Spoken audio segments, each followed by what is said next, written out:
보겠습니다. 마태복음 16장 24절 보겠습니다. 마태복음 16장 24절.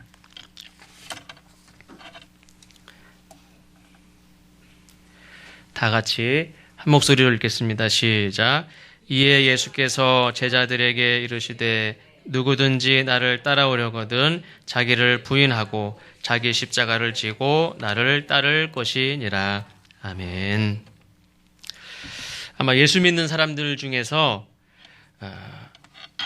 이 성경 말씀 중에서 가장 부담스러워하는 말씀 중에 하나가 바로 오늘 말씀이 아닐까 생각을 합니다. 누구든지 나를 따라오려거든 자기를 부인하고 자기 십자가를 지고 나를 따를 것이니라. 그러면 예수님께서 말씀하신 그 자기 십자가는 말 그대로 내가 선택한 십자가이냐, 아니면 예수님께서 내게 맡기신 십자가인가? 만약에 내가 짊어질 수 있을 만한 십자가를 각자 준비해 오라고 한다면 어떤 십자가를 내가 준비할까? 자기 십자가를 지고 따라오라고 그랬으니까 자기 십자가는 내가 짊어지고 갈 수 있을 만한 거를 이렇게 준비할 수 있겠죠. 나는 이 정도는 맬 수 있다. 그러면 크게도 메고, 나는 힘들어요. 그럼 뭐 가볍게도 만들고. 제가 어렸을 때 시골에서 그 부활절 연합 행사를 하는데 저희 시골 교회에서 큰 나무 십자가를 만들어 가지고 그거를 심리를 면수제까지 교인들이 다 메고 가가지고 거기서 이렇게 행사를 한 기억이 나는데, 십자가를 목사님이 어마어마하게 무겁고 크게 만들었어요. 그래서 장로님들 몇 분이 막 다 짊어지는데도 막 힘들어가지고 겨우 막 어깨가 까질 정도로 막 무거운 거를 막, 아마 제가 생각했을 때는 아니 만들어도 적당히 만들지 이렇게 무겁게 만들었나, 이렇게 했을 것 같은 생각이 들 정도로 그렇게 만들었어요.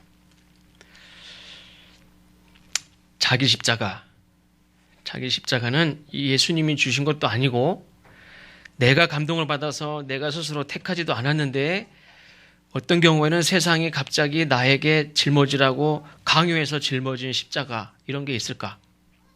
이건 예수님이 준 것 같지도 않아요. 이건 내가 선택한 것도 아니에요.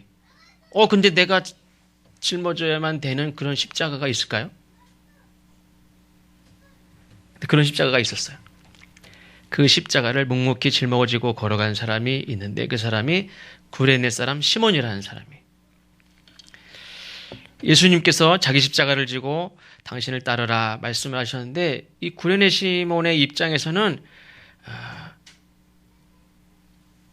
그냥 예루살렘에 왔다가 지나가다가 갑자기 십자가를 지고 가는 그 어떤 사람에게 십자가를 벗겨가지고, 야 일로 와봐, 내가 짊어지고 가.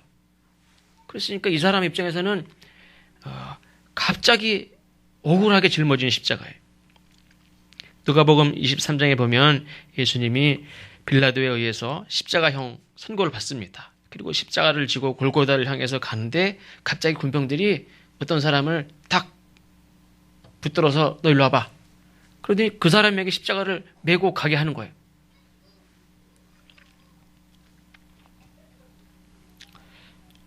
근데 구레네 시몬에게 있어서 그 십자가, 자기가 지른 십자가는 내 십자가가 아니에요.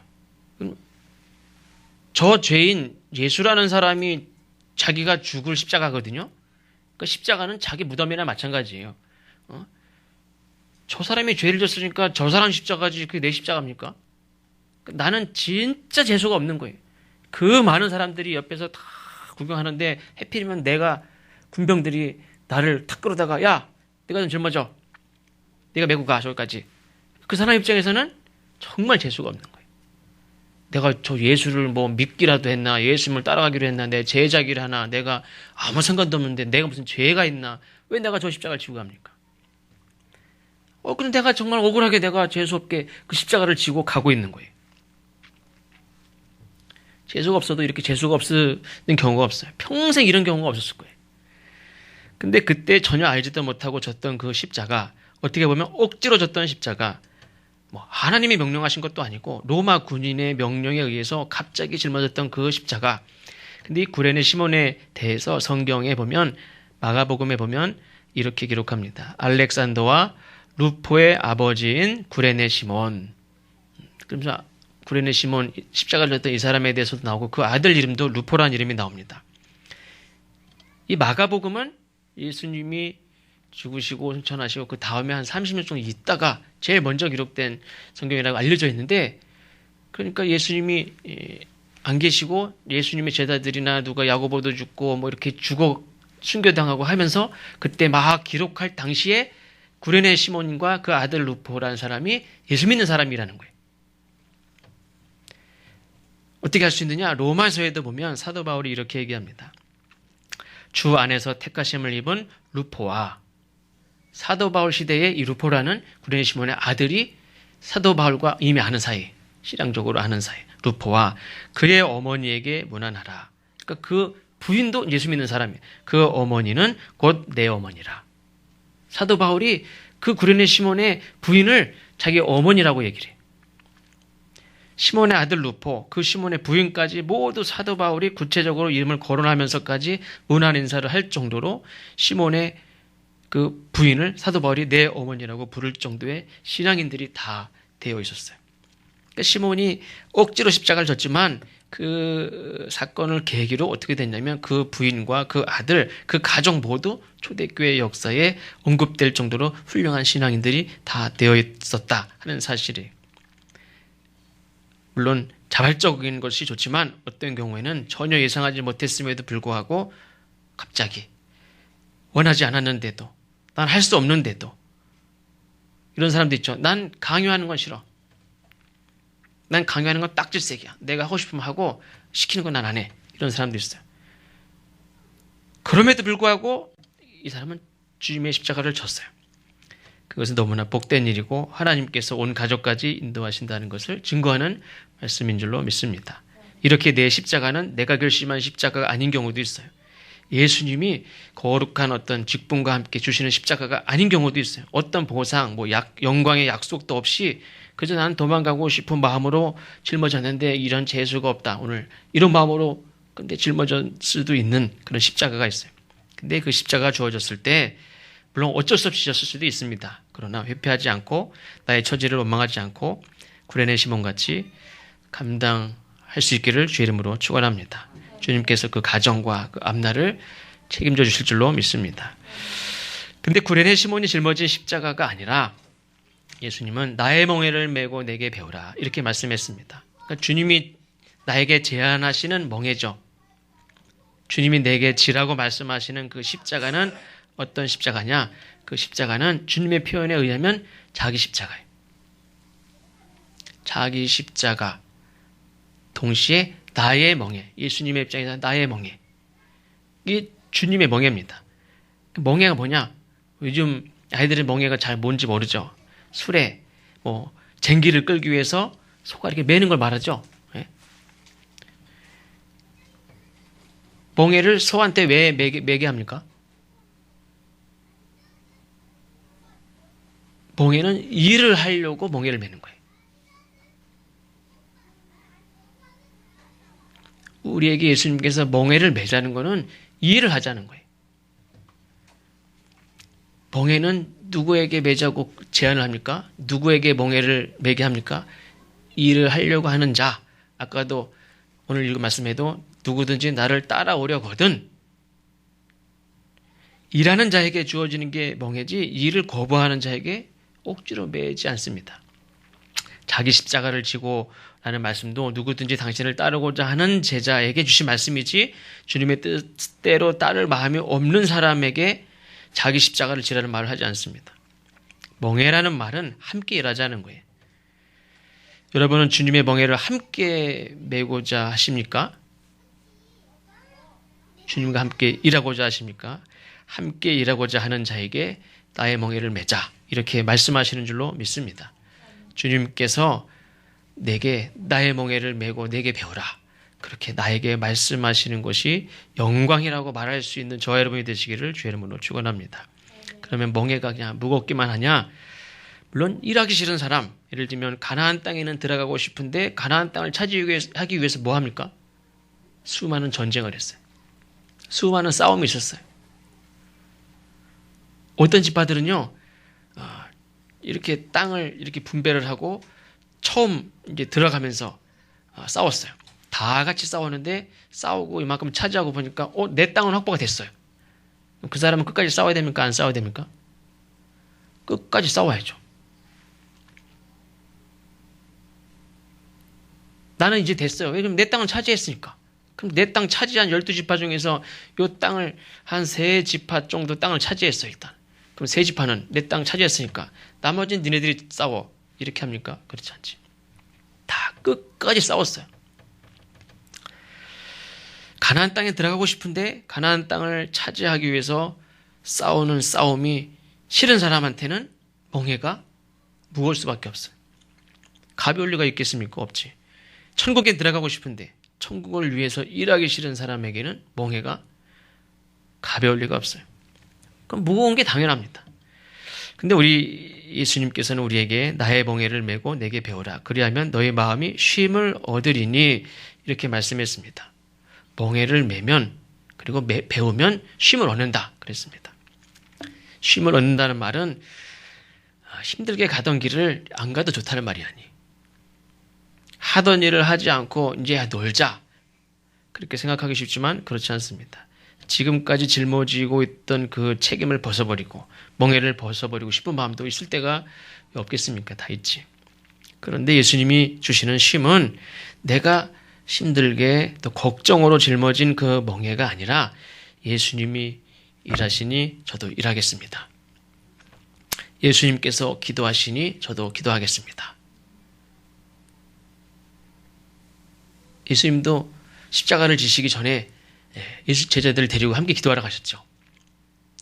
근데 예수님이 같이 기도하자고 분명히 같이 가자고 같이 기도하자고 가셨어요.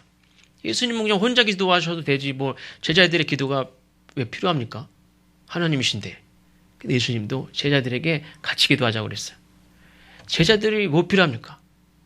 하나님은 제자들을 통해서 일을 하시는 거예요. 12제자를 통해서 하나님이 일을 하시고 70명을 세워서 일을 하시고 뭐 기드온의 300용사와 같이 그런 식으로 따지면은 뭐 120명이 필요하고 70명이 필요합니까? 그냥 12명 가지고 다 하지. 근데 그렇지 않아요. 예수님은 함께 기도하는 자가 필요했어요. 함께 기도하자. 근데 또 가보니까 다 자고 있고 나와 한시도 기도할 수 없느냐 그랬어요. 그런데 나를 왜 피곤하게 나를 이런데 자꾸 기도하러 끌고 다니고 같이 기도하자 그러고 왜 같이 전도하자 그러고 같이 일하자고 그러고 너무 힘들어요. 억지로 하면 그게 다 힘들어요. 그러나 예수님이 일하시니 저도 하겠습니다. 예수님이 기도하시니까 그럼 저도 같이 하겠습니다. 예수님이 전도하시니 저도 같이 전도하겠습니다. 예수님께서 저 사람들 잘 섬깁니다. 저도 섬기겠습니다. 그렇게 예수님과 함께 주의를 함께 짊어진 제자에게 주시는 게 쉼인 줄로 믿습니다. 그러니까 쉼은 누구에게 주시느냐? 예수님과 함께 일하는 자에게 주시는 거예요. 그저 마음만 가진다고 되는 게 아니죠. 함께 땀을 흘린 자에게 쉼이 있는 거예요. 함께 땀을 흘린 자에게 주신 감사와 만족과 보람과 그 열매지 그냥 바라보는 자에게 주시는 게 아니란 말이에요. 영생을 그냥 소원한다고 주어집니까? 그렇지 않아요. 부자 청년도 영생을 소원했어요. 얻고자 했어요. 그러나 그냥 얻고자 한다고 마음만 있다고 주어지는 게 아니에요. 근심하며 돌아가는 일밖에 얻을 수 있는 게 없어요. 그에게 쉼이 있습니까? 쉼이 없어요. 영원히 쉼이 있을 수가 없어요. 쉼은 주님과 함께 일하는 자에게 주시는 게 얻을 수 있는 게 쉼이에요. 우리 교회도 다들 어렵고 힘든 상황에서 신앙생활을 하고 있습니다. 우리의 환경을 보면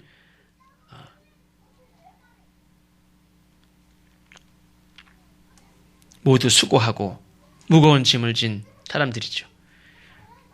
어떤 사람은 가족이 나에게 짐인 경우도 있어요.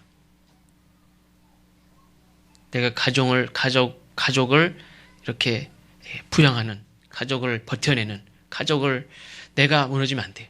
내가 건강해야 되고, 내가 직장을 잘 다녀야 되고, 내가 버텨야 내 가족을 부양할 수밖에 없는 그 가족이, 가족이라는 것이 내게 내 인생에 힘든 그런 짐인 경우도 있습니다. 지금도 여전히 마찬가지죠. 예전에 막 한참 막 경제적으로 막 발전할 때, 70년대, 80년대 이럴 때도 내가 공부를 잘하고 똑똑한데도 공부 딱 접고 나는 가족을 부양하기 위해서 먼저 일하고 돈 벌고 동생들 막 학교 보내고 막 그런 분들도 얼마나 많습니까? 막 시동생들도 다 막 챙기고 막 이런 사람들도 많고, 가족이 내 삶에 무거운 짐이었었던, 또 지금도 그렇게 짐으로 그렇게 짊어지고 하나님 앞에 기도하면서 사는 사람도 많습니다. 일터에서 짊어진 짐도 있고, 어떤 사람은 뭔가를 해보려고 대출을 받았는데 그 대출이 내게 무거운 짐이 되고, 어떤 사람은 그 대출 때문에 삶이 너무너무 이렇게 위축돼가지고 힘들어하는 사람이 얼마나 많습니까, 이 세상에. 돈을 버는 건 문제가 그냥 빚만 없으면 그냥 살 것 같아. 제발 내 인생에 끝내도 이 빚이 없이 살 때가 있을까? 사는 게 사는 것 같지 않은 사람도 얼마나 많은지 몰라요.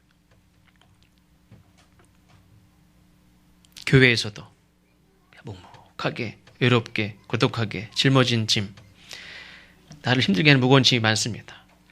우리는 모두가 예수님이 말씀하신 대로 수고하고 무거운 짐을 짊어진 사람들입니다. 그러나 우리가 꼭 기억해야 될 것은 우리 모두가 주님께 초청받은 사람들이다 하는 것을 꼭 기억하시기를 바랍니다. 무고하고 수고하고 무거운 짐을 진 우리 모두에게 주님께서 오라고 하셨습니다. 내가 너희를 쉬게 하리라. 오늘 우리가 함께 예배드리는 것도 그 초청에 응한, 쉼을 주신다는 주님의 약속을 믿고 우리가 함께 예배를 드리는 줄로 믿습니다. 그러면 우리가 그 수고와 무거운 짐을 다 예수님 믿음 벗어버릴 수 있느냐? 만약에 아까 말씀드린 대로 내 인생에 내 가족이 너무 힘들었어요. 그러면 내 가족이, 내 짐스러운 가족이 다 없어집니까? 아니죠. 가족은 여전히 있어요. 짐스럽고 피하고 싶었던 가족이 주님과 함께 주님이 주시는 멍에를 짊어지고 주님의 마음을 가지고 살면 그냥 피하고 싶었던 그런 가족이 아니라, 내 인생에서 사라지는 게 아니라 예수님의 마음으로 사랑하고 더 잘 섬기겠다는 그런 마음을 주시는 줄로 믿습니다. 잘 감당할 수 있는 힘을 주시고, 또 예를 들면 빚, 이것 때문에 힘들지만 그냥 도망가고 싶어. 그러나 어떤 순간에 하나님께서 우리에게 마음을 주셔. 그래, 열심히 해서 하나님이 우리에게 복을 주셔서 차곡차곡 빚을 결국엔 갚아서 내가 반드시 빚을 갚고 빚진 자들에게 오히려 내가 돕는 자가 되겠다. 하나님이 내 인생을 그렇게 인도하실 줄로 믿고 그렇게 기도하면서 그런 마음을 우리에게 주셔서, 지금까지는 힘들게 짊어졌던 짐이라면 이제는 오히려 빚을 갚아갈 수 있다는 믿음을 주시고 지혜도 주시고 그 길을 열어주실 거라는 그런 믿음을 가지고 오히려 그 빚을 피하는 게 아니라 도전을 해서 갚아가고, 그러니까 우리의 삶이 사실은 구체적으로 삶에서 변화도 있는 거지 그냥 마음만 가지고 있는 게 아니죠. 그런 마음을 주시니까 검소하게도 사는 거고 흥청망청 살지도 않고 삶을 규모 있게도 살고, 벗어버리고 싶었던 직분도 주님 사랑하는 마음으로 헌신하겠다는 마음을 주시면 그게 힘든 것이 아니라 우리에게 오히려 그것을 통해서 하나님 주시는 쉼을 얻는 줄로 믿습니다. 나의 무거운 짐을 예수님의 멍에로 바꾸는 방법은 한 가지는 바로 배우는 겁니다. 예수님도 말씀하셨죠. 배우라 그랬어요. 우리가 예수님을 생각하면 예수님이 십자가를 짊어지고 가는 과정이었어요. 예수님은 어떻게 그 짐을 짊어지고 그렇게 사셨을까? 우리가 일을 배우는 사람은 월급이 좀 작아도 힘이 들어도 속상하지 않아요. 내 인생에 가치가 있고 내가 배워가고 있고 실력을 쌓아가고 있다고 믿는다면 그 과정이 힘들지 않단 말이에요. 문제가 되지 않아요. 우리가 예수님의 말씀을 통해서 내게 주어지는 시험도 있지만 고난도 있지만 그 이유를 배우고, 하나님이 내게 시험을 주는 이유도 배우고, 삶을 믿음으로 살아가야 되는 이유도 배우고, 삶을 사랑하는 그런 것도 배우고, 주님 앞에 살아가는, 내가 주님 앞에 믿음으로 살아가는 것이 이런 거구나 하는 것들을 배우면 나의 무거운 짐이 주님과 함께 짊어지는 소명이라고도 말할 수 있는, 분명히 어떤 사람들은 똑같은 일을 하지만 그것이 하나님이 내게 거룩하게 맡기신 소명이라고 사는 사람이 있어요. 어떤 사람은 그게 무거운 짐이 너무너무 힘들고 몸이 약하고 나이가 들고 힘들면은 메뚜기가 어깨 앉아도 힘들대요.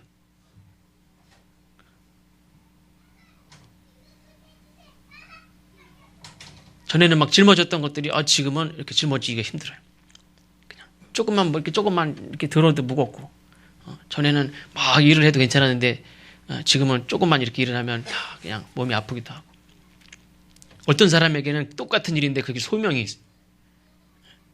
평생 그걸 붙들고 그걸 소명으로 알고 영광으로 알고 그것 때문에 힘이 나는 사람이 있어요. 그것 때문에 힘이 나요. 날마다 힘이 나요. 어떤 사람은 그것 때문에 그거에 10분의 1도 안 주어졌는데도 날마다 그게 짓눌려 살아요. 예수님께서 당신의 멍에를 함께 매자고 하는데 우리가 그것이 소명이 되고 사명이 되고 하나님께서 잘했다 칭찬받는 이유가 되기를 바랍니다. 우리는 모두 각자 자기의 상황이 힘들고 어렵게 느끼며 살지만 사실 별게 없어요. 환경이 중요한 게 아니라 오늘 하나님의 말씀을 잘 배우고 해석하고 적용하고 아무리 장로의 직분이 있고 아니면 목사의 직분이 있어도 내가 짊어졌다고 생각하고 그때 내가 받는 게 아니었는데 그러면 그게 얼마나 무겁습니까? 제가 보면 이게 우리 직분도 그렇고 내게 맡겨진 일이 제가 볼 땐 하나님이 맡기셨다 하는 그런 의식이 전혀 없어요.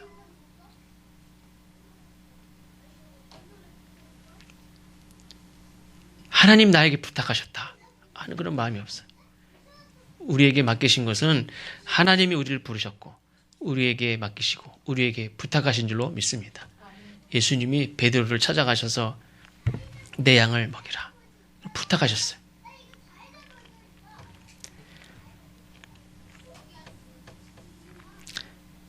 자, 배우는 길은 또 한 가지는 잘 가르치는 것이 아닌가 그렇게 생각을 합니다.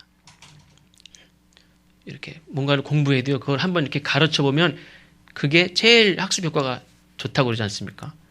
그래서 우리가 말씀을 잘 배워서 지식적으로도 물론 잘 가르칠 수 있어야 되지만 내 삶에서 배운 간증이 다 있기를 주의 이름으로 축원합니다. 힘든 일을 겪어도 어려운 일도 겪어도 많은 시험을 겪어도 그것이 내 삶의 간증이 되면 그것이 내 신앙의 힘이 되고 내 신앙의 그게 능력이에요.